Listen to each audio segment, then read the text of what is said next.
Singapore to start his presentation. Dr. Wu. Greetings everyone. So I would like to share my screen. Can you see my screen?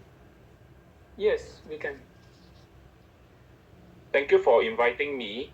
This topic is uniportal full endoscopic pseudoarthrosis release of L5S1 Bertolotti syndrome under intraoperative computer tomographic guidance in an ambulatory setting.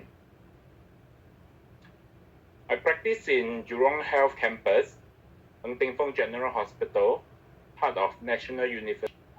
There's about 7% of our Singapore population in our area. I have an increasing practice in both uniportal and biportal endoscopic spine surgery. In 2021, about 80% of my cases are endoscopic spine surgery, of which 70% are uniportal and 30% are biportal, varying from various types of conditions. It's my disclosure. I learned my uniportal from Prof. Yu Song Kim and my biportal from Prof. Hao Donghua and Dr. Professor DJ Choi. Bertolotti syndrome was first described by Mario Bertolotti in 1917 as an enlarged lower lumbar transverse processes which articulate with the sacrum or ilium. It is characterized by a total or partial unilateral or bilateral fusion of the transverse process of the lower lumbar vertebral to the sacrum. This syndrome affects about 4 to 8% of the population, and 5.4% of them have refractory back pain. This is particularly common and found in the second decade of life, and they're particularly young people. Castelfi classified Bertolotti syndrome into 4 types. For easy memory, A stands for asymmetrical, B stands for bilateral. So in our endoscopic approach, as well as decompression, we typically look at type 2A, type 3A, and type 4, where there's asymmetry. In type 2A, there's incomplete lumbarization and sacralization with dysplastic unilateral large transverse process of more than 19 mm wide and pseudoarthrosis with the sacral ala. I encounter this group most of the time that has in patients who have symptoms. The pathophysiology of this group of patients is that the anatomical aberration in the form of lumbosacral transitional vertebral alters the biomechanics of the axial spine, resulting in its typical symptoms. The reduction of movement between the transitional vertebral and the sacrum can lead to the pain and stress in the facet joint, exacerbated by this degeneration. Symptoms can originate from the pseudoarthrosis itself, or the contralateral facet joint when it's unilateral, instability or early degeneration of the level capillary to the transitional vertebrae. I've also seen patients who have prolapsed intervertebral disc, the level above, which is one of the important differential diagnoses from Bertolotti syndrome. Of course, nerve root compression due to the hypertrophy of the transverse process. They may present as back pain, and they are multifactorial causes of the back pain. Many of the patients may present with scoliosis, which in itself may not be the cause of back pain. However, the abnormal mechanical stress leads to the facet hypertrophy or the iliopsoas and quadratus lumborum strain. Nerve root compression due to the narrowing of the intervertebral foramina can lead to the neurogenic claudication, or in more severe cases, radiculopathy. There's an increased prevalence of this protrusion and extrusion in the disc above. However, at the level of the disc and that of the below, they tend to be less commonly causing a prolapse in the vertebral disc. This is my patient, which have a left-sided Bertolotti syndrome. Bertolotti syndrome, we need to do a diagnostic workup to rule out the other causes of pain.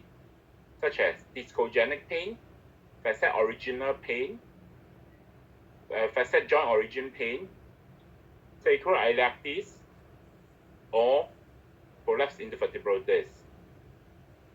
Pain on rotation tend to be more facet joint, or maybe at the point, if it is particularly at the point of the pseudoarthrosis, can be a symptom of Bertolotti syndrome. They also can present with non-radicular or back pain and buttock pain.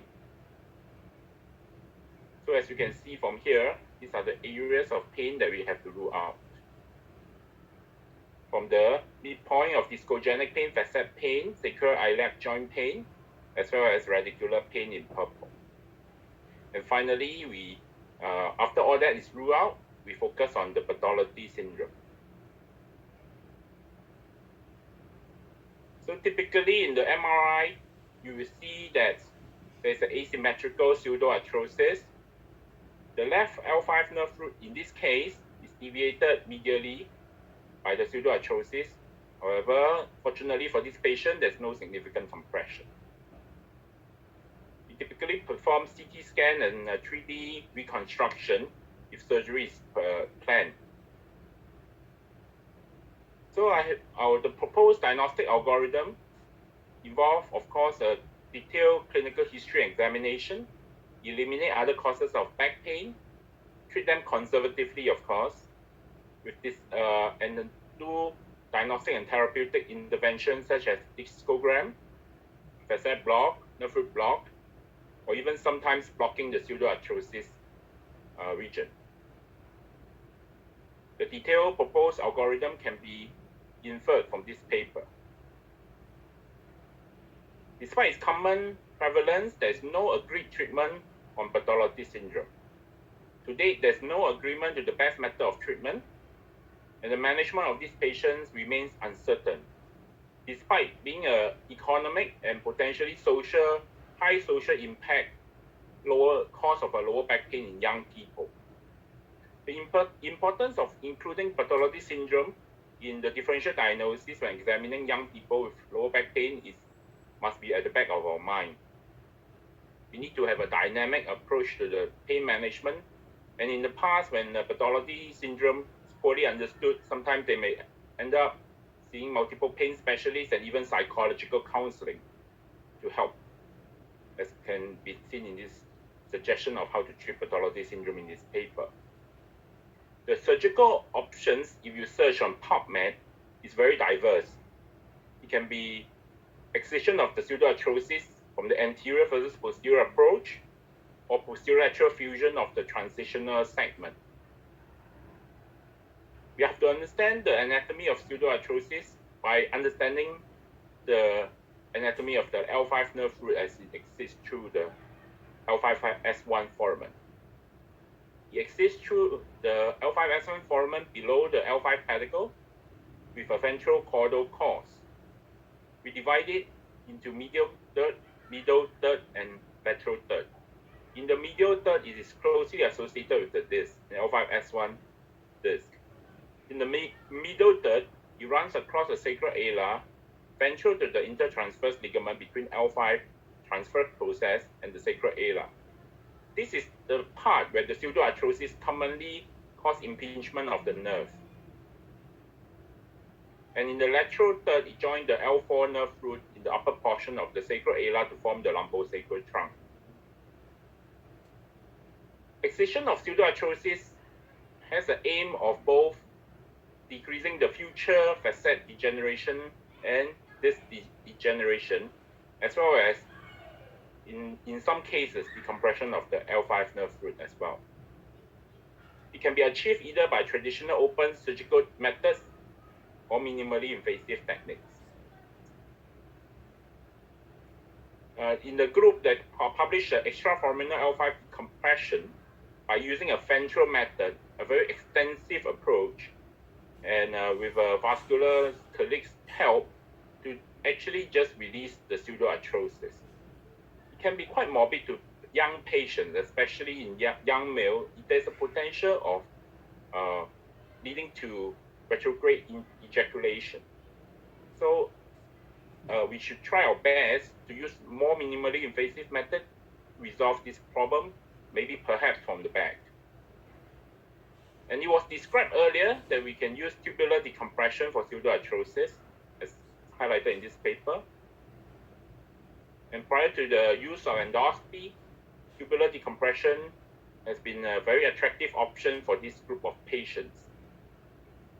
Other described treatment like posterolateral fusion in such a young patient for pseudoarthrosis, in my mind, can be a quite extensive treatment and should be guarded against if possible. Or using an open paramedian approach with decompression, which is efficient, however, causes a lot of perioperative comorbidities. Professor Hu Song Kim use of a transforaminal scope and described the technique with 3 cases in the paper published in 2017. The advantage is that it's least invasive and able to reach out deep structure. The disadvantage is that, in my mind, that there is a limited size of the drill and radio frequency ablator using a transforaminal scope. And there's an inability to convincingly check the decompression. Bear in mind that pseudoarthrosis is truly, in the pathology syndrome, a 3D malformation of a pseudoarthrosis between the L5 transverse process and sacral ala. So we published these results.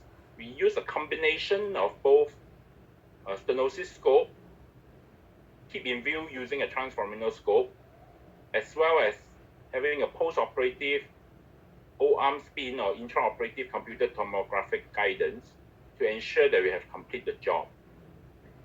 This is an example, a 24-year-old dancer. She has low back pain, atraumatic for 2 years, especially on turning when she's doing her ballet dance movement. She has quite significant pain score of 6 when she do ballet, and it's localized at the area right at the pseudoarthrosis junction. A straight leg raise was negative and other neurological examination was normal. Trial of conservative treatment and facet injection was offered. Trial of conservative treatment failed and she preferred an endoscopic approach rather than the facet injection to release the pseudoarthrosis, as she was preparing to be a professional ballet dancer. So we marked the skin overlying the pseudoarthrosis, and the patient was positioned prone on a Wilson frame with a radiolucent table, done under general anesthesia. We typically put a needle over the center of the pseudoarthrosis if the pelvis, sacral ala is wide enough, and there's no, in a narrow pelvis, sometimes we have to start our incision typically a bit of the medial third of the pseudoarthrosis. I use a stenosis scope, reason being that we need to create, in my mind, about 9 mm to 10 mm gap between the transverse process and the sacral ala. So using a 4.5 millimeter or 5 millimeter drill would be more efficient in the decompression. Of course, we use a normal saline endoscopic under pressure of 30 mm Hg. So in this case, we drew with a 4.5 mm diameter diamond burr. We identify the most ventral lateral margin of the pseudoarthrosis articulating with the highest part of the sacral ala. I name it as the pH point in my paper. This point is bounded laterally by the bony ileum. Ventrally is soft tissue actually. And you have to be very careful. If you continue drilling on the soft tissue, you may end up in the peritoneum. And it's adjacent to the L5 nerve root, medially by the fibrous tissue of the pseudoarthrosis and the dysplastic transverse process. This point is both verified under endoscopic vision as well as the fluoroscopy. And you can see that deep to this point is actually soft in nature by palpation, and lateral to this point is the sacral ala. We drill from this pH point to the MS point. MS point is basically adjacent to the superior articular process and is the medial inferior margin of the pseudoarthrosis, adjacent to the superior articular process. After identifying these 2 points, we complete a 9 mm drill between the 2 groups. between the 2 points. On completion of the decompression, we check the fluoroscopy, and we can have a full exposure of the extraforaminal cross of the L5 nerve. Verify with the O-arm. 예수를 못 알아보더라. Excuse me, can someone please mute the... So we use the intraoperative O-arm to verify that it has complete decompression using 3 view: axial, coronal, and sagittal view. We immediately mobilize the patient on the very same day in order to prevent the reformation of pseudoarthrosis. It's just a short video of showing how we can do that under fluoroscopy. So we can see that there's a left L5S1 pseudoarthrosis, and identify the entry point, dock at the midpoint of the area of the pseudoarthrosis. We identify and drill from the midpoint of the pseudoarthrosis towards the lateral ventral aspect, which is identified as the pH point. Along the way, using the stenooscope, the main disadvantage is that you are hovering above the soft tissue. Sometimes that you have quite a significant amount of bleeding. It may be difficult to control, but with due care and using radiofrequency ablation, a larger caliber radiofrequency ablation, we call it Arthro under the Delphi system, or bones have the similar system as well. We can actually control the bleeding. We go drilling laterally to the pH point. We can actually palpate the sacral ala. Eventually, it will be soft as we continue drilling. You can see that this is the most ventrolateral aspect, and we call it the pH point. After this exposure is quite clear and checked with fluoroscopy, we can safely drill it from this position, create a 9 mm gap between the transverse process and the ala towards the superior articular process, drilling layer by layer in this case. As we drill and the pseudoarthrosis gets thin, L5 nerve root will be in view. We have to be careful in managing the L5 nerve root to prevent dysesthesia or injury. Of course, the radicular artery also is close to the L5 nerve root as well, which can cause significant bleeding. So we try to lift the last layer of the periosteum while completing the decompression. As we drill across, we have a exposure of the superior articular process and the most medial inferior aspects, and we call this the MS point. As you can see here, in this surgery, there's a lot of time spent on endoscopic drilling, and very little time is actually used using Carrison Ronger or other methods of endoscopic technique. So to be familiar with doing this procedure, I encourage our colleague to be familiar with endoscopic drilling for majority of the procedure. Sometimes we have to drill literally 30 minutes with intermittent stoppage by hemostasis. So this is about the completion of the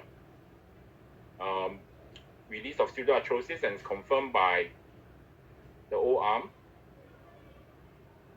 And that's the skin that is closed, and the patient has no more back pain. As you can see here freely, she is now a professional dancer in a teaching ballet. In the male pelvis, just to highlight briefly, also around this age group is an army officer in the guards unit. You need to do a lot of sit-up, and he has a lot of pain when he does that. The male, he has a scoliosis, as you can see, driven by the pseudoarthrosis. The MRI shows no significant nerve root compression. And then you can see again the left L5S1 pseudoarthrosis. In this case, because the young male, the male pelvis is narrow, so you can only dock on the medial third, if not the most medial part of the pseudoarthrosis, which if you use the stenosis scope, sometimes can be challenging to reach the lateral aspect, the pH point. So in this case, I have to switch to the transforaminal scope as well to reach to the pH point. Other than that, the surgery is pretty similar.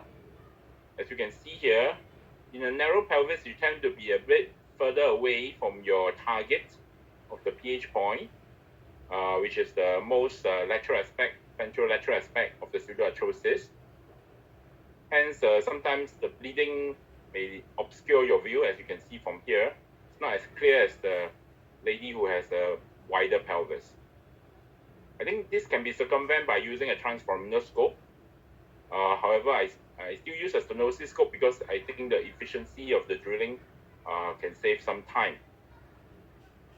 So the process is similar, except that at a certain point, after we breach the inner layer, I find that using the stenosis scope, there is significant bleeding which can be difficult to control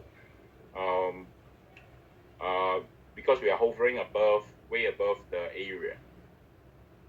As we drill towards the pH point, the last bit, you can see from here. Then that's when the bleeding occurs. As I mentioned, beyond the pH point, it is soft tissue with potential bleeding. So I switch to a transforaminal scope and complete the drilling. Once you have the transforaminal scope, you can use the RF easily to stop the bleeding. So you need some planning because using the stenosis scope, we tend to use a shorter RF than the transforaminal scope.